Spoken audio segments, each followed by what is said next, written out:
Good morning সবাইকে। আজকে যাব আমি বাড়ি। আর আমি না এখন প্রত্যেক সপ্তাহে বাড়ি যাচ্ছি। এমনি আমি ২ সপ্তাহ কি ১ সপ্তাহ অন্তর, অন্তর বাড়ি যাই। এখন আমাকে প্রত্যেকটা সপ্তাহে বাড়ি যেতে হচ্ছে। কারণ এখন সামনে বড় কাজ আছে। আর আগের সপ্তাহে তো বড়মার মন্দিরে গেছিলাম মাকে নেমন্তন্ন করতে। তো এই সপ্তাহে আরেকটা বড় কাজ আছে, সেটা হচ্ছে আমাদের ওখানে মাওলাই চণ্ডী মা আছেন। তো ওনাকে নেমন্তন্ন করতে যাব। তো এই সপ্তাহে অনেক কাজ আছে। আর এই দেখো আমার ব্যাগটা, মানে প্রচন্ড ভারী, এর থেকেও ভারী হয়।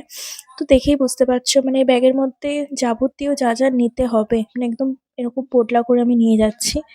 তো আমি অফিসে আজকে তাড়াতাড়ি এসেছিলাম। তো এই কাজ-বাজ করে আমি বেরিয়েও পড়েছিলাম ৫ টার মধ্যে। যেহেতু আমার ট্রেন ছিল।